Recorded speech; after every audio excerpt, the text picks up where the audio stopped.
Hey y'all.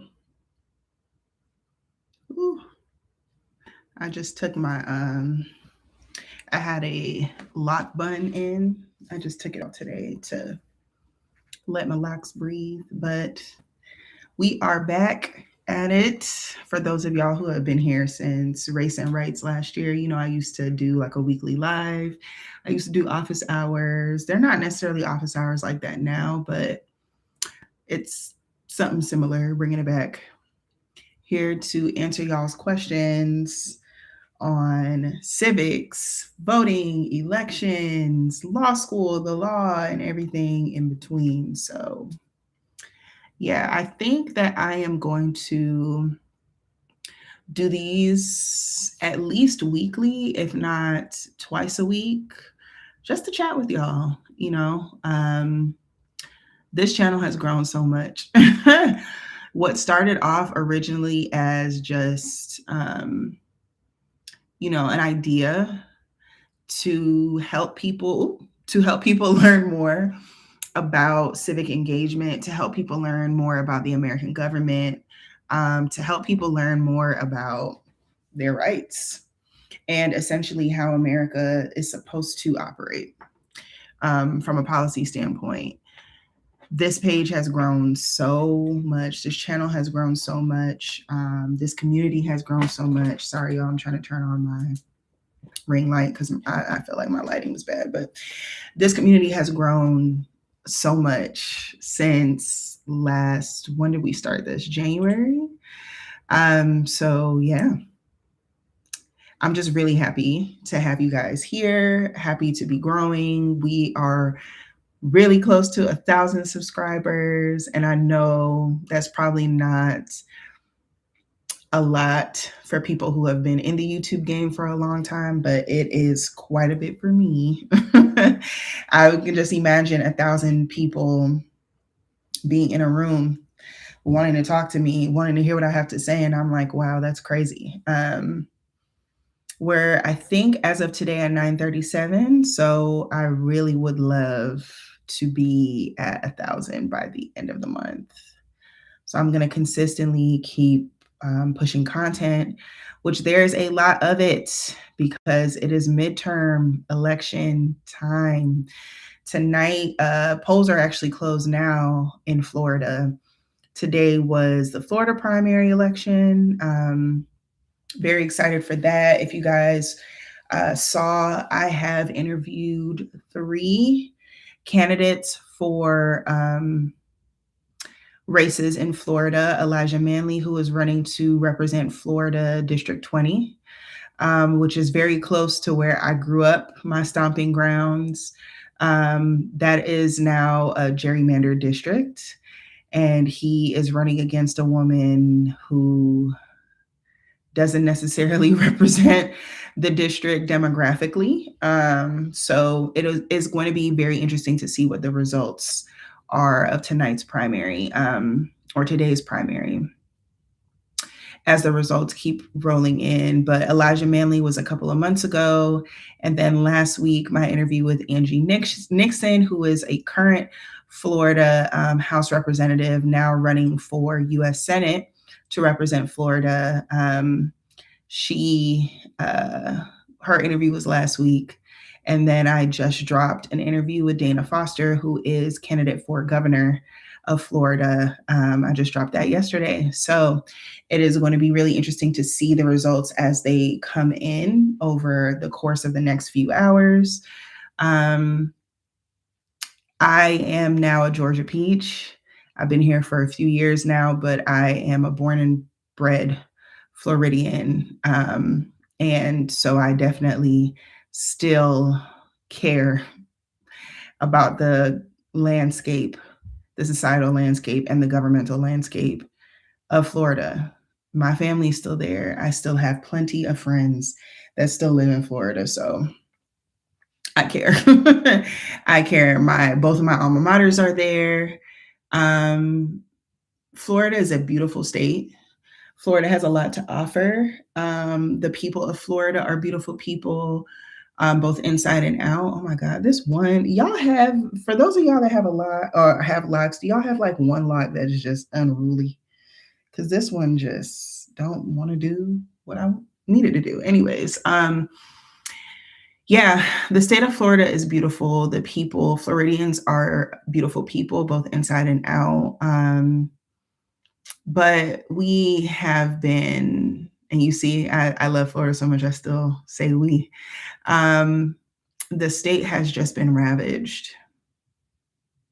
It has been ravaged by the current politicians and policies. The educational system there is among the worst in the United States. The economy, the cost of living is a major reason why I would not move back to Florida, because move back and afford what, right? The housing market. And on top of that, when we're talking about housing, we need to talk about insurance, right? Y'all know I'm an attorney, so there have been a lot of changes to the laws in Florida in the last few years as it pertains to insurance of all kinds, car insurance, homeowners insurance, renters insurance, that just make it hella difficult, very costly, very expensive to live in the state. So as much as I do love my home state, the way that things are going, the way that things have been going, it's rough. It's rough. It's rough. So it is going to be interesting to see how the election, the primary election goes, and the general election in November, what that is going to look like, what those results will look like. Yeah. So if y'all have questions, feel free to drop them. I guess let's also talk about, how did I get here, right? For those of y'all, there's a lot of new people, a lot of new faces in the place. Who am I? How did I get here? What did I do to even start a YouTube channel? And what is my goal with all of this? So yes, y'all already heard, I talked about I'm a born and bred Floridian, but my family comes by way of the small but mighty island of Jamaica. Big up to me, Yadi them. So yeah, I am a first generation American. Both of my parents immigrated from Jamaica. My mom was the youngest of 7. My dad was the oldest of 3. And neither one of them went to college. So I'm a first generation American, a first generation college student, and a first generation lawyer. Okay. Doing and living through this American experience without a blueprint. Having been promised a lot of things that haven't necessarily come to fruition, at least not yet. I am a millennial. I'm a 90s baby. So I was the last generation to have a childhood that did not include social media and technology. But by the time I was a high schooler, smartphones existed. Smartphones and AOL chat rooms and social media was big. And, it's weird to be that sandwich generation, right smack dab in the middle of all of these enormous changes, and to see how much has changed in what has felt like a relatively short span of time, right? But also, because I am a millennial, I was sold a dream that if I went and I got my education, that would be the solution to all of the problems, that you would make all the money and do all the things and get the white picket fence and the car outside and take the vacation once a year, right? So I went and I did that. I went to law school. And so I am a licensed attorney. I am not your attorney. Okay. So all of the opinions that I share here are my opinions, not in the capacity of an attorney. And definitely there's no attorney-client relationship that is formed, but I am an attorney. I've been one for about the last 10 years or so. One of a proud member of the 2% of all attorneys in the United States that are Black women. Okay.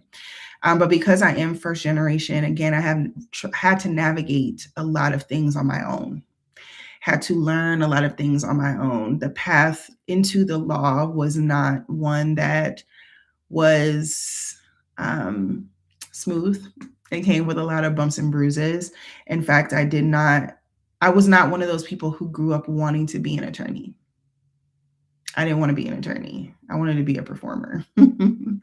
But again, my parents are immigrants. And so they basically told me, you need to go do something with your life, right? My dad said he's not paying for me to go to college to do things that people on American Idol do for free. And that is how I ended up choosing the legal profession. Because when you hear lawyer, that sounds really good, right? It brings a certain sense of status. It brings a certain sense of prestige, right? It's something that your parents can look at you and be proud of when they introduce you to people. My daughter, the lawyer, my daughter, the attorney, right? So I went ahead and I did that. But there was a passion there, maybe not necessarily for practicing law, but I always knew I wanted to help people.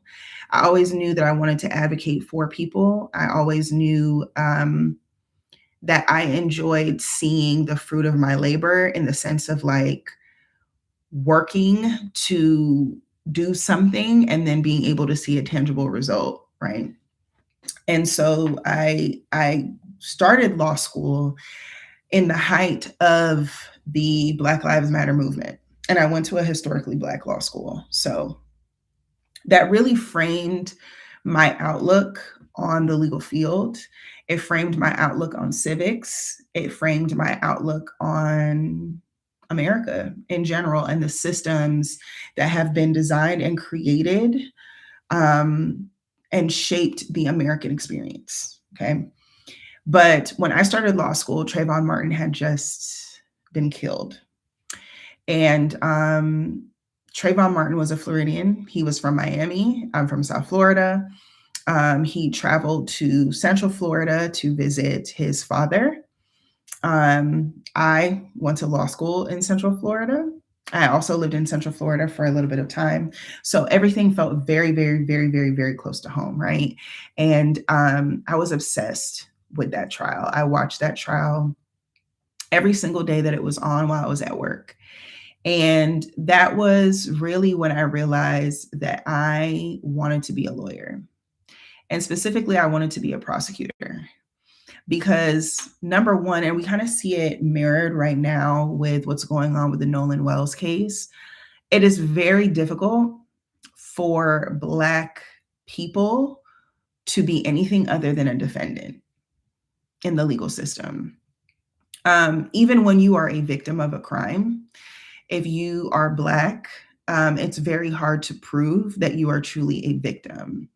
And while I was watching the Trayvon Martin trial, that was something that I realized. Now, first of all, it took forever for the prosecutor to even charge George Zimmerman with a crime, to arrest him, to actually bring a case against him for murdering Trayvon Martin. And it was only because of public outrage that even happened, right?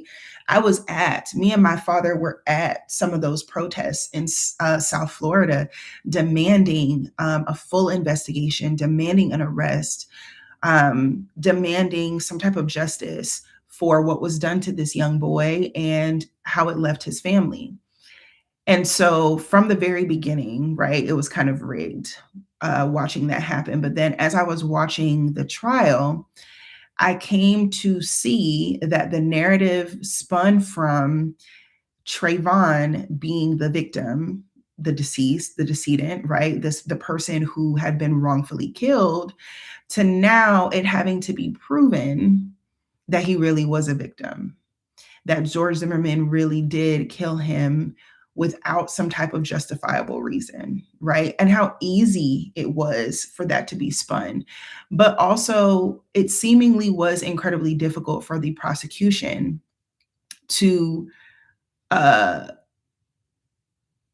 express that, right?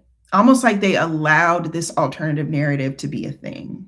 And that's when I realized that more of us need to be in this profession. More people with our lived experience need to be in this profession because only we can tell our stories the way that they need to be told, with the accuracy of which they need to be told. There is a big lack of cultural competence in the criminal justice system, really in the legal system in general. Um, and so that really became my motivation and became my why for why I wanted to go to law school. And then while I was in law school, I mean, I can't even keep up with the amount of cases and similar situations that happened throughout those 3 years. And it was only 3 years. So you have Trayvon Martin, and in the same year, Jordan Davis died in Jacksonville, Florida. If you guys remember the loud music case of a boy who was shot and killed because he was sitting in a car with friends and they were playing loud music. And this Caucasian man came out of the gas station and did not appreciate that the music was loud and then they would not turn it down. So he decided to just shoot up the car. And unfortunately, Jordan Davis was killed as a result. Eric Garner, Alton Sterling, Philando Castile, Sandra Bland, Mike Brown, Tamir Rice. Oh God, it's so Tatiana Jefferson, so many people in the course of the 3 years, the very, very short 3 years that I was in law school, met similar fates. And so it was a very large motivating factor for why I wanted to be a lawyer, and specifically, I wanted to be a courtroom attorney. However, going through law school, I realized that maybe criminal law was not something that I wanted to do. I did have a little short stint as a prosecutor. I was not a criminal prosecutor, I was a civil prosecutor. I was prosecuting cases of abuse, abandonment, and neglect of children. So I was doing child dependency. I did that as my first job out of law school. And then I went into private practice and then eventually went in-house. So that's my road here. But I never lost the desire to help people.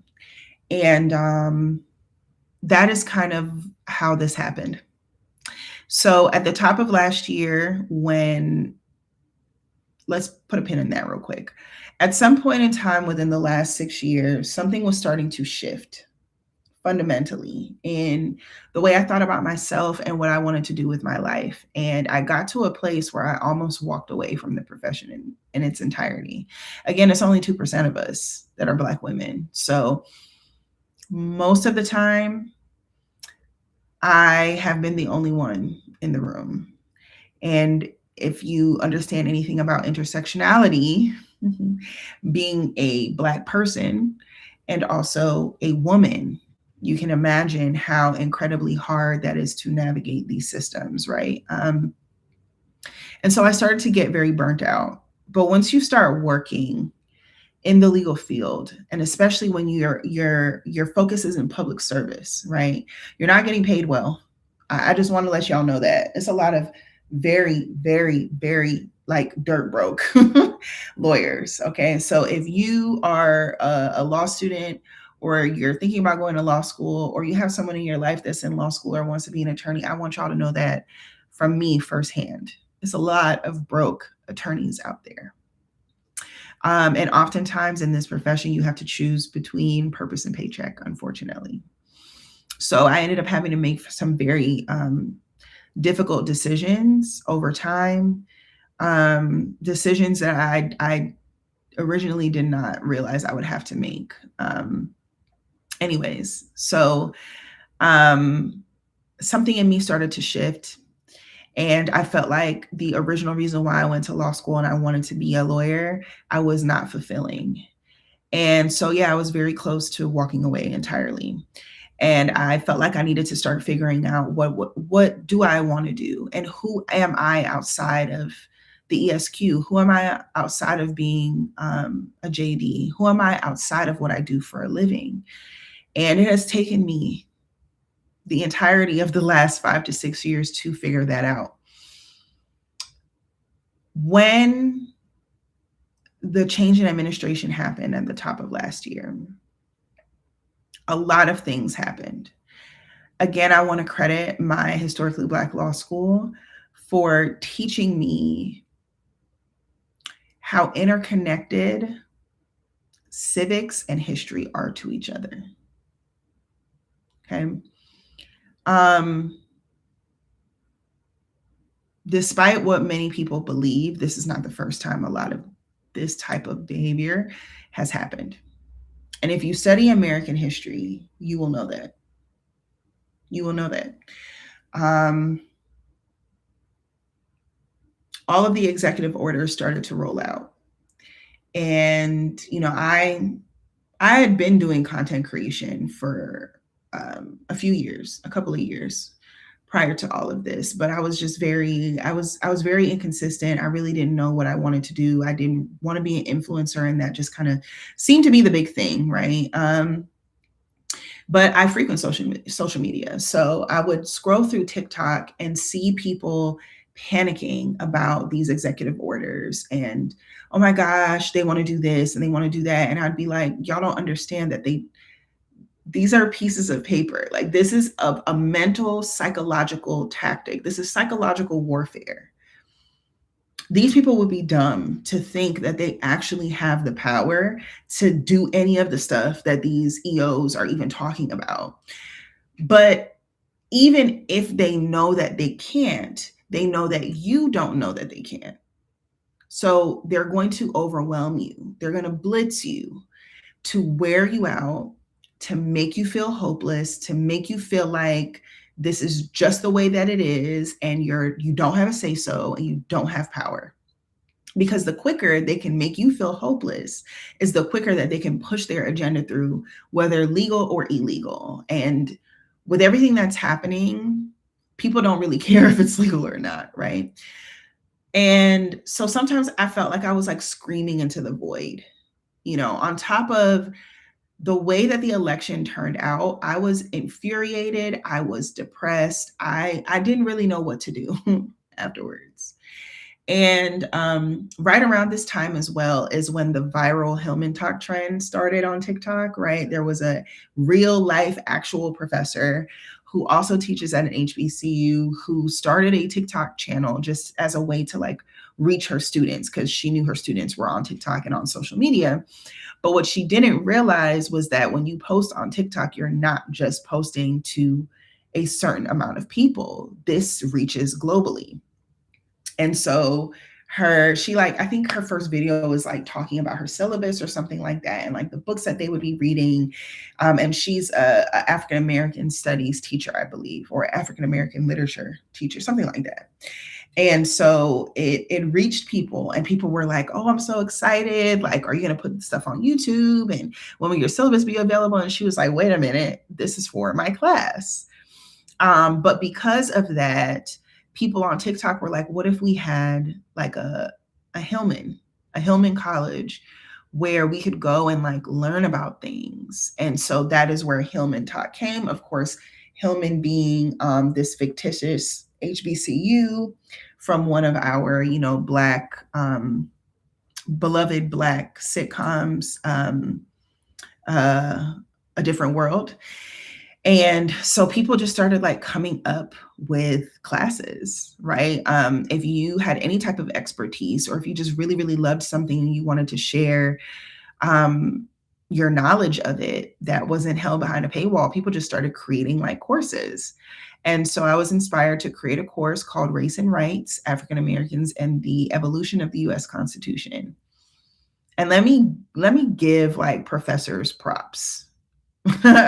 Like people who actually factually do this in real life, because my God, I created a syllabus.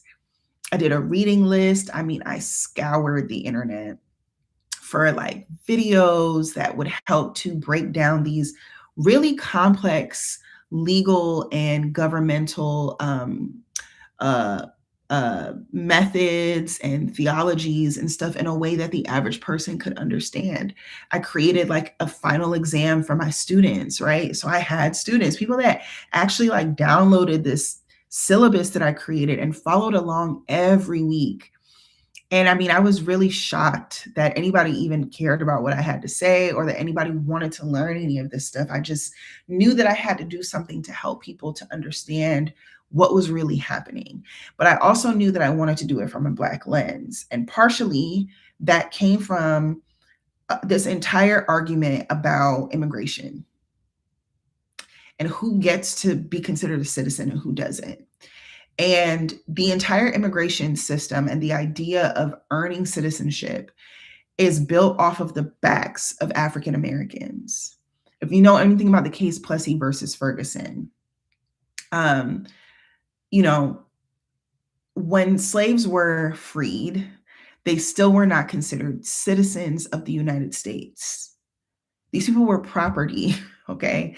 So there are literal Supreme Court cases that the entire idea of immigration and who gets to be a citizen and who is not, those ideologies were built off of African Americans' struggle to be considered human beings worthy of rights and protection of those rights under the United States of America. And I felt like that was missing, as I always feel like cultural competency within civics, within government, within law, within activism, because we're going to have that conversation one day about how racism and white supremacy permeate through all facets of society, and that includes activism, and how you cannot be a true activist until you deconstruct your own privilege. Okay, but we're gonna put a pause on that.